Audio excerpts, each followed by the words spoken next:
Madam Chairwoman, would it be accurate to say that you believe no one should receive gender-affirming care?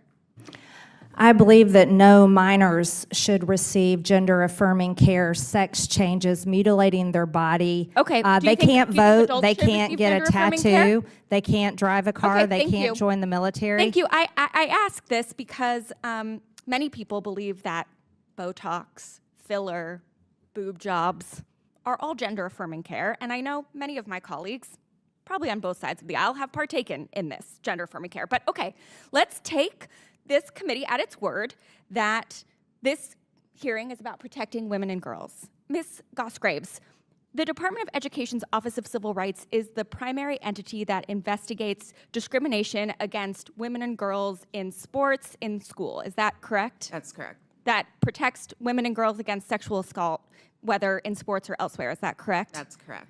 All right. Well, then would you say that getting rid of the Department of Education's Office of Civil Rights would hurt women and girls? For sure. As did the cuts to the Office for Civil Rights, the group that actually responds to Title IX complaints. That's exactly right, which is why I find it so interesting that the Trump administration has already closed more than half of the offices of the Office of Civil Rights in the Department of Education, including an office in California that is in the middle of an active discrimination investigation. You would think if we were concerned about protecting women playing sports and protecting their Title IX rights that we would want to be actually looking into why we're closing these offices, not what we're doing right now. Maybe it's because the Atlanta Journal-Constitution has already ranked the chairwoman as last in a poll of potential candidates for the United States Senate in the Georgia seat.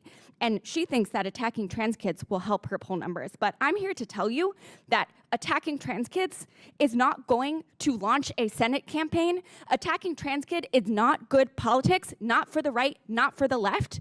The American people did not say that they hate trans kids and they hate trans people in this last election. What they said is that they want us to take care of them. They are mad that someone else is getting surgery paid for when they are drowning in medical debt. They are mad that someone else is getting housing paid for when they can barely afford rent. So let's be clear that on both sides of the aisle, it is bad politics to attack trans kids, and it is a shame on this body that we work in that we all even have to be having this conversation today. Thank you so much, Madam Chairwoman. I yield back.